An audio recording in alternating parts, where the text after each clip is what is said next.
শীতকালে গরিবদের কষ্ট। প্রিয়া, নাও সোয়েটারটা পরে নাও, তোমার তো ঠান্ডা লেগে যাবে না। নো মম, আমি আর ওই ওল্ড সোয়েটারগুলো আর পরবো না। আমাকে নিউ সোয়েটার এনে দাও, তবে আমি সোয়েটার পরবো, নইলে পরবো না। আগের বছরের সব সোয়েটারগুলো আমি পরে টিউশনে যাই আর সবাই আমাকে দেখে হাসে। বেটা, তুমি তো জানো তোমার বাবার বিজনেসে একটু প্রবলেম হচ্ছে, সেজন্য তোমাকে নতুন সোয়েটার কিনে দিতে পারছি না। তুমি নাও, এই সোয়েটারটা পরে নাও।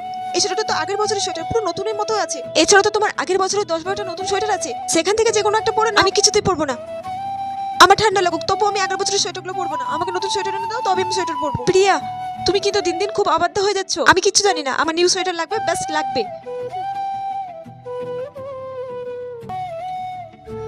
আরে মাধবী, তুই চলে এসেছিস কাজে? দিদিমণি, আজ আমি মেয়েটাকে সঙ্গে করে নিয়ে এসেছি। আসলে মেয়েটার আজকে স্কুলটা ছুটি, বাড়িতে একা থাকবে, তাই ভাবলাম নিয়ে যাই। ও ঘরের এক কোণে বসে থাকবে দিদিমণি, আমি কাজ হয়ে গেলে আবার ওকে নিয়ে চলে যাব। কিরে টেপি, তুই ঠান্ডাতে কাঁপছিস কেন ওভাবে? তোর গায়ে সোয়েটার কই?